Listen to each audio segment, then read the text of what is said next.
Hello. Krishnamurti.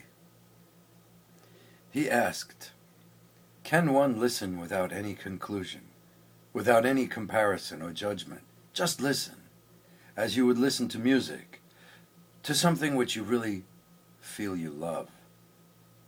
Then you listen not only with your mind, your intellect, but with also your heart. You listen with care, objectively, sanely. You listen with attention to find out." And he goes on to say, "I think there is an art of listening, which is to listen completely without any motive, because a motive in listening is a distraction. If you can listen with complete attention, then there is no resistance, either to your own thoughts or to what is being said, which does not mean you will be mesmerized by words, but it is only the very silent, quiet mind that finds out what is true, not a mind which is ferociously active, thinking and resisting." I think Krishnamurti is right, and the problem comes in cognition, that is, mental processes based on language, culture, and expectations. Can we suspend our thought, analysis, and reason while listening, and use our thought and reason later to digest what we have heard? Do we need reason and intellect and analysis while we're listening? If we do, to a large extent, we will be paying attention to a smaller extent. And this is, I think, what's happening between people of different cultures. In my recent relationship with a most wonderful Korean girl who speaks very good English, we often had trouble understanding each other.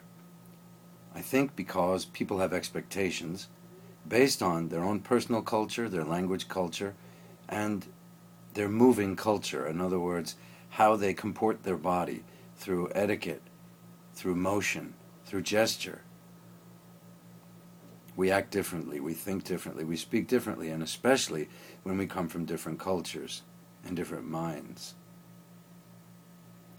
Some of us are more practical, some of us are more emotional, some of us are an interesting combination of both, with psychological spins on those factors coming from child life, diet, and different personality types.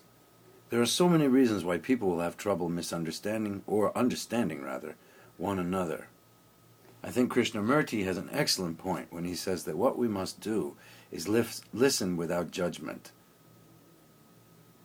Can we digest words without thinking about them? Well, if we're fluent in the language that we're listening to, completely fluent. But I know people who speak the same language as I do, and they rarely understand what I'm saying. It's because their mind is operating at a different speed due to their own concentration, their own concerns, their own personal culture, their own diet, perhaps their own intellect and even intelligence. I've had trouble understanding people smarter than myself, from my own culture, speaking my own language. So we can see that there are multiple factors as to why people don't understand one another. Just speaking the same language does not guarantee the transmission of ideas from one mind to the other in their totality of intention. The best we can do is quiet our minds and listen intently to others when they speak, putting at bay our concerns, our judgments, our own reason even, and our own intellect, just enough so that we can understand the words and the feelings the person is trying to transmit. Another reason why meditation is an awesome tool for calming the mind and focusing, whether it be on action or listening. Thank you.